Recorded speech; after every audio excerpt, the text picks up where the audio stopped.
Get out of there. So much toxic evil All abuse. right, good evening, everybody. It's literally evening here tonight. We're going to do something a little different. I should be doing a lot more of.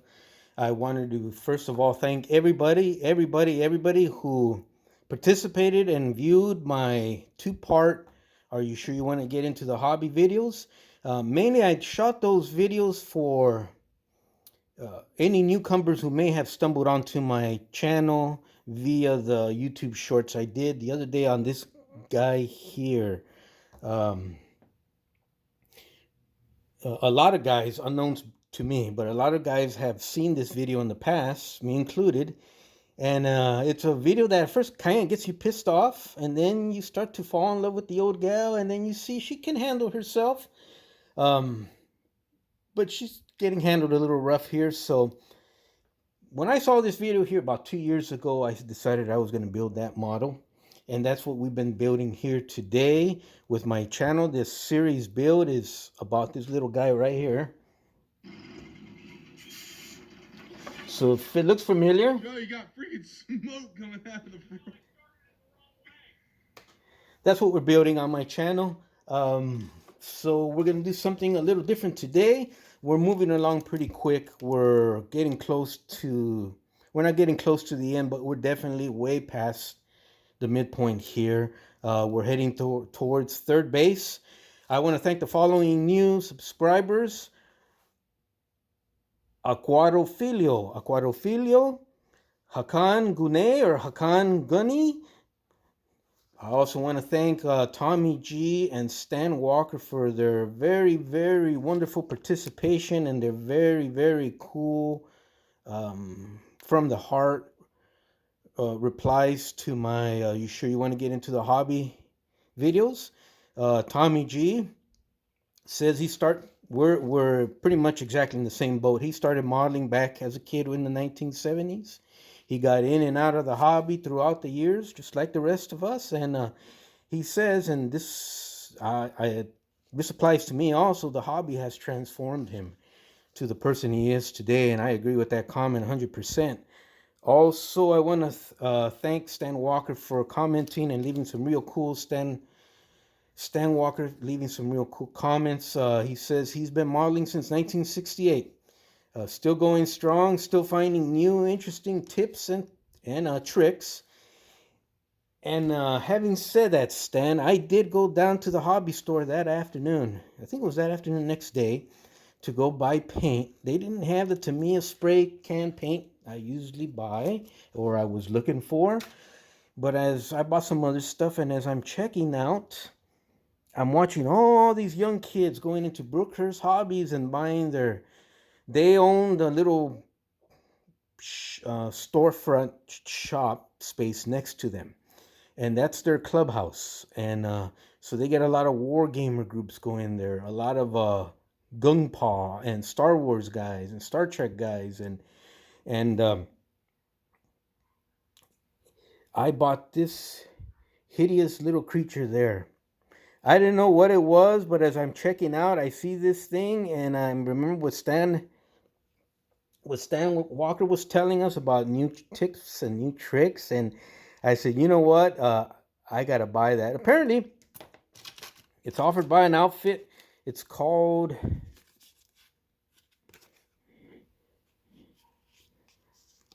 D&D Nolser's Marvelous Miniatures, and this particular guy here is referred to as a troll. There was also another one there that I'm going to go back and get this weekend. It was literally like a blob monster, but it had all sorts of huge eyeballs poking out on top of his head. Like about 12 big eyeballs. So I'm going to go back and get that too and start painting and using oil paints and stuff to weather and bring this guy to life. Something I never thought I was going to do the hobby, but Stan Walker, you're right. Uh, I never stopped looking at the interesting stuff that's coming into the hobby, tips and tricks.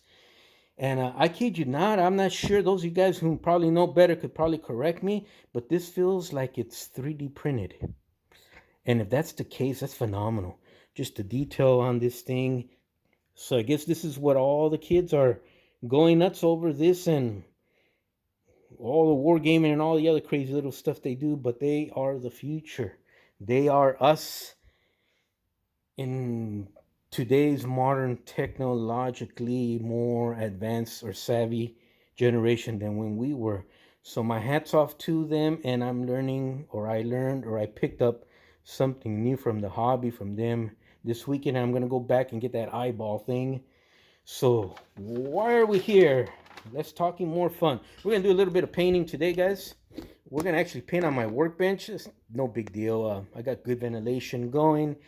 We're just gonna do a little bit of basic flat black, fill in some spots. The frame, everything pretty much, we added all the big hardware we needed to add on there, and that would have been the suckers giving me problems there. That would be the air reservoir tanks, this thing too. The housing for the hydraulic lifting arm that or ram that lifts up the dump bed. We're going to paint a little bit of the interior. We're going to paint, where is my interior, by the way? Hold on.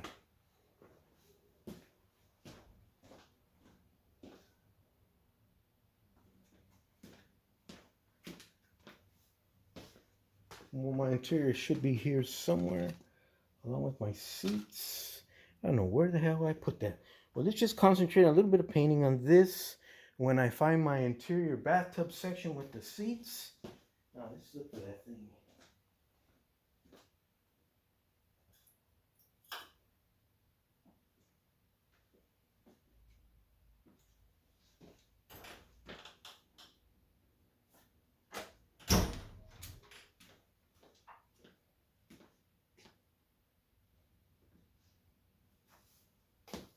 I have no idea where that thing disappeared to, but let's concentrate on painting what we got here in front of us.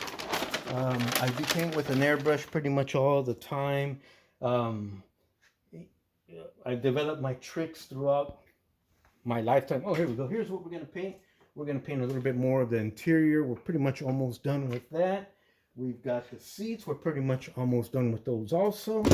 And we're going to do a little bit of touch-up painting on our hydraulic lifting arm where I nicked it right there, and we'll fix that too. I kind of cheat when I paint. When I paint, guys, I literally use a business card or some sort of piece of cardboard. In this case, I do have two of them here. Or today we're going to be using one kind of piece of cardboard. Make sure you get a hard, rigid, and straight edges in the corner. And I couldn't find a business card today, but I use pieces of sheet metal. Same thing, straight lines, sharp corners. This is how I paint. This is how I mask. Kind of cheating. But Mr. Nakamatsu, my art teacher back in school who taught me how to paint with the airbrush way back in the 80s, he would probably be in shock, and then he'd probably approve and say, that's pretty neat. I kind of like that. So we're also going to paint the battery box cover. We'll do that all in flat black. All these pieces are going to use flat black. Flat black is the easiest paint to paint with next to real aluminum paint. Let's have some fun here. So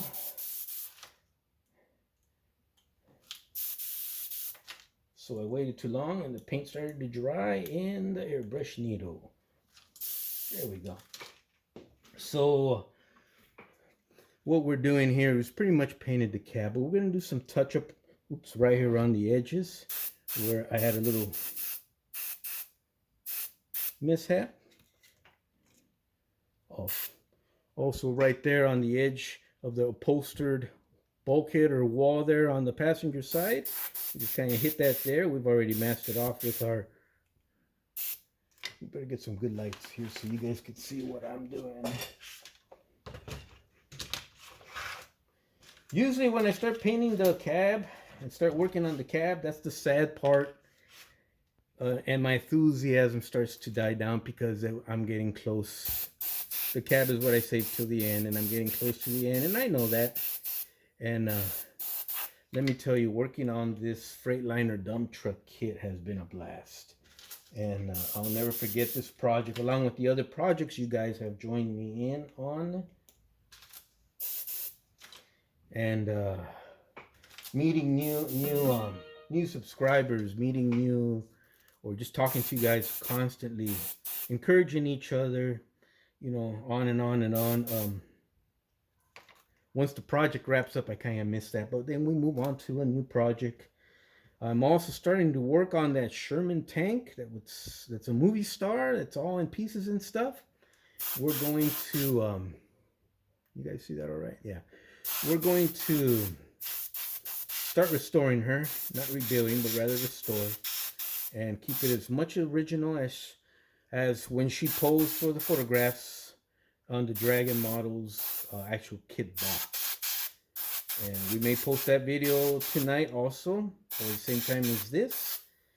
Check it out if you're curious. I'm going to keep those real short, and that's probably going to be a short, quick 4-part video type thing.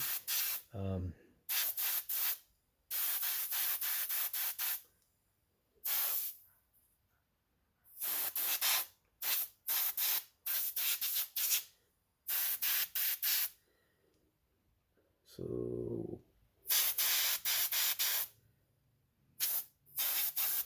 okay, we'll come back and touch that. Let the paint cure a little bit. On our seats, we are going to hit just the bottom portion there.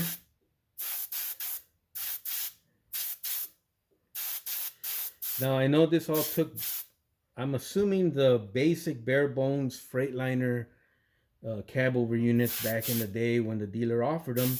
I'm assuming your bare bones basic stripped down model, cheapest one they offered out the door, was probably all black interior, all black upholstery, you know, that type thing.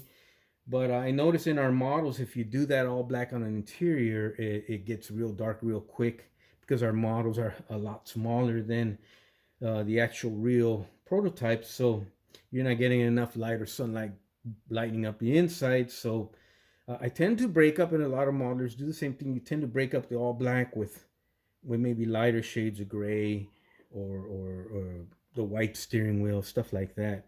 So as you can see here, I did not go with the standard kitchen table seat that the AMT kit comes with for the passenger. I went ahead and dug up a seat from my parts bin, attached it to these bases. The seats, both the drivers and the passenger, in my opinion, the seat sat way too low. And each one was different, so we put a whole bunch of series of shims on there. You're never going to see them anyways. That way they sit up at a more, to me, appropriate height. So that's pretty much about it for that guy there. We're going to paint. We'll finish going back to this guy here.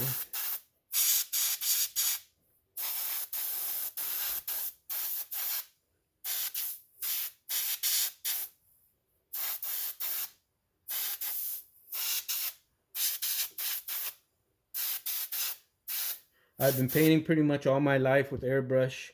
I was painting professionally and building models professionally there for a while in O-scale brass. O-scale would be the 2-scale O-scale.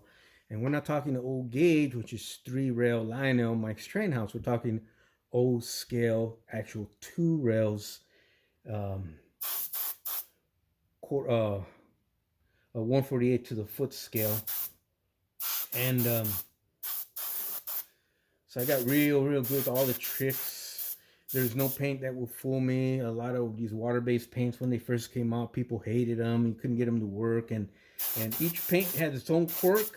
Each company changes the formula over the years, and you have to readjust your quirks. And but there's no paint out there that should fool or frustrate you guys, the modelers. Just experiment with them. You get your technique done just by looking at the paint. You know what you have to do in terms of, do you have to filter it? Do you have to filter it more than once? Are you going to use the thinner provided by the manufacturer? You're going to use actual commercial thinner? You're going to use any thinner at all? Is your thinner going to be water? In that case, it has to be purified water, you know, distilled water, and on and on and on. And then clear coats, that's a whole nother topic for another day. But I've gotten my technique down pat. By the way, this is not This is a brand new cutting board, but it's still got the cover, the plastic cover on it. So I may paint on it. I'm not actually painting the cutting board, but rather, if you guys can see that, but rather the plastic film that's still on there. Kind of wanted to give you guys a nice presentation. So that came out all right. Touched up the paint real good there. Our seats, by the way, I'm using Tamiya Flat Black. I mix it down with their thinner. It doesn't have to be filtered. Once in a while, if the bottle's been sitting around for a long, long time, or I opened it many years ago and there's still a lot of paint in it, but it had been open in the past, then you want to go ahead and filter it because you're going to have some dry boogers flowing around in there, and you don't want that stuff to squirt out from your airbrush onto your paint, onto your model, I should say, your finished model. So there's our seats. Our seats are ready to go.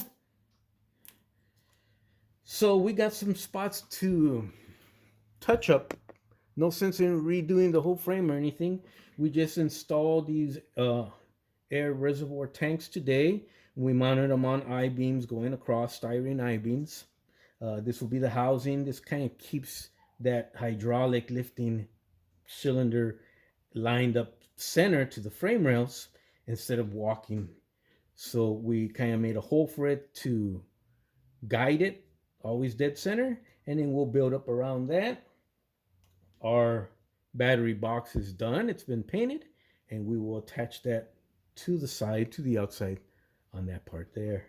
So let's go ahead and now I masked the important parts like the fuel tank, which has already been painted. I'm masking the tires. We're not going to paint it the way it's sitting here. The way I masked with a K, masked it, is because I intended the paintbrush to shoot, the airbrush to shoot in this direction. So I have tape covering the paint areas I don't want to be painted facing this direction. If I try to paint this from behind, I may get some paint on those components, but after many, many years of doing this, you'll develop your technique and your skill where all you have to do is attack it from one side and you'll be fine. Just in case, why I always use cardboard or business cards, or in this case, we'll substitute the business card with this piece of metal. Once again, it's that lacquer thinner can. And incidentally, I have another gallon of that same lacquer thinner can, the same product, same company. It's going to be empty here in about 2 months. I'm going to have more sheet metal for future projects. So right off the bat, you can see a lot of like snowflaking, like it looks like white dust and specks and stuff. That's actually not dust or specks. That's actually from test fitting the motor and handling it and stuff. That's the paint that has flaked off. And you got those big components there. The only thing that's left to do to the frame here at this point, and I'll do that once the paint dries, is I'm going to add all the air lines and brake lines and stuff here. So let's get going here.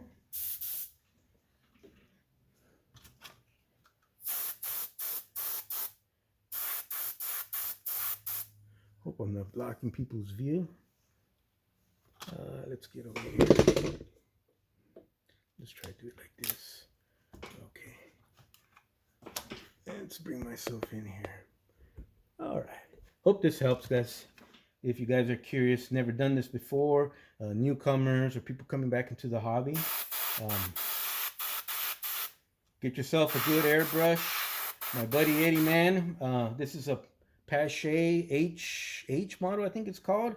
I've had this airbrush and these type airbrushes going back to about 1988 or 89.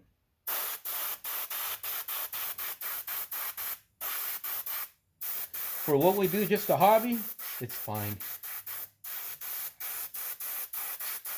But I do have double action airbrushes. I have more fancier airbrushes. They personally are not mine. They came from Ed Campbell's collection, my friend who passed away. And one day I'll sit down and use them. I think my good friend now at work, Eddie, man, I think he said he wanted to get an airbrush. I'd be more than happy to give him a good, high quality double action airbrush. You just got to get his compressor, and he's going to be set pretty much for life. So remember, it doesn't matter if I paint this surface. It's a plastic cover, so it's not going to hurt the cutting board. So I don't have to mask entire areas or anything. I can cheat by using my business card, or today my piece of cardboard. It can be a flimsy piece of cardboard like Nozer's Marvelous Miniatures. So you tend to develop a surgeon's hand, where you can go in there with precision strikes and paint or touch up what you got to paint without messing up everything else.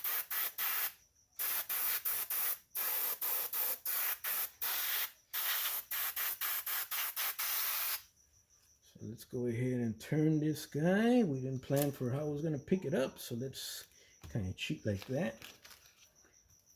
And right here you can see in this shot how she needs touch-ups here, still a little bit more of the air reservoir tanks.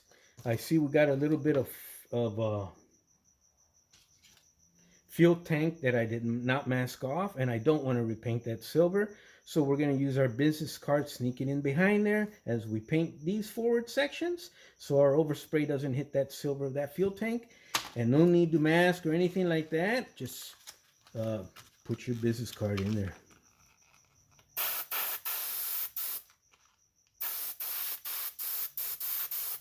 These are the little tricks.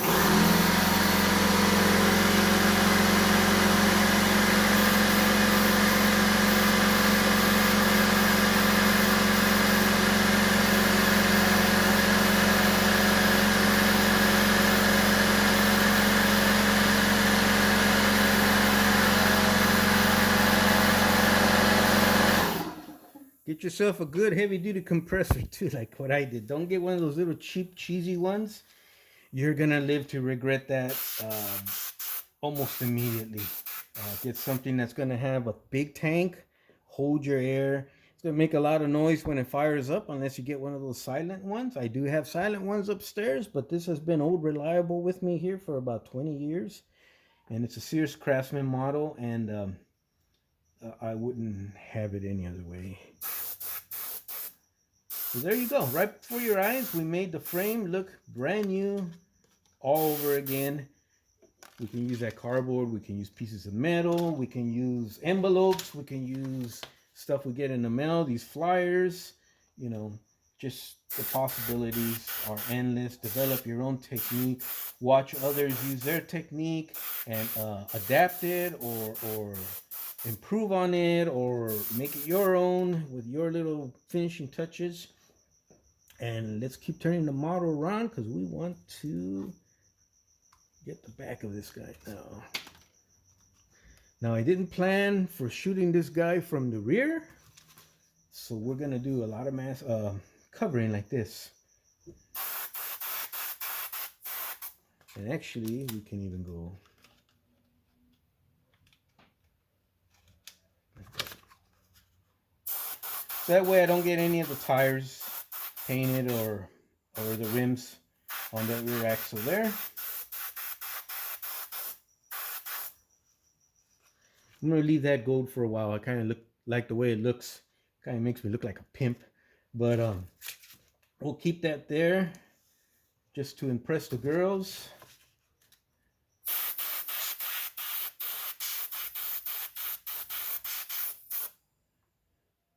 I think we're good to go. I think we're good to go. I got to get that bottom of, you may not be able to see this, but let me get the bottom of that steering axle.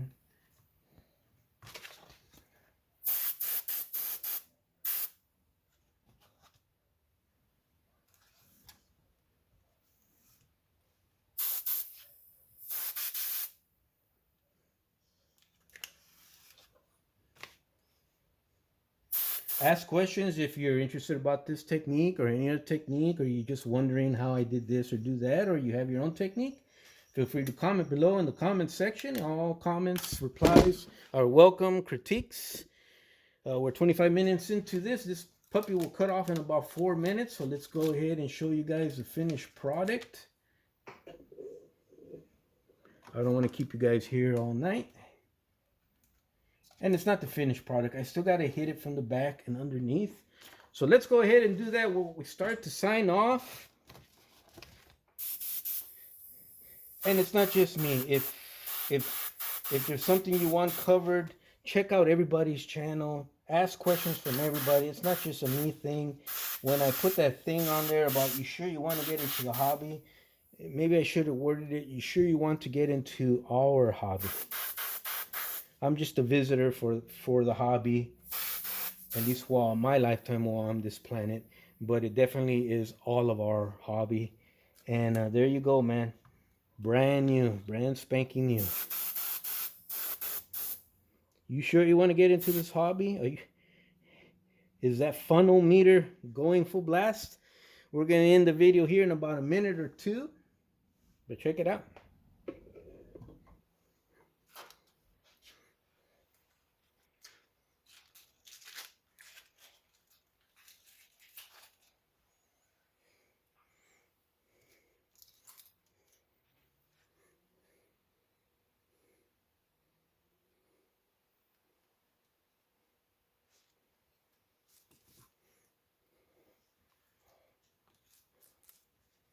I just got to hit it from underneath.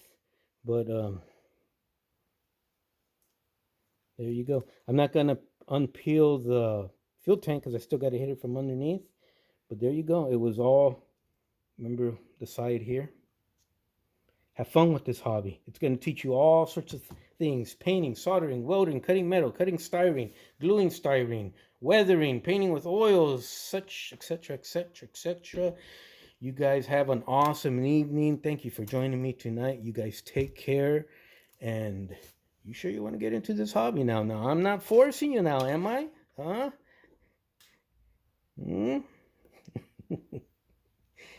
Love you guys. Bless you guys. Have a blessed week. You guys take care.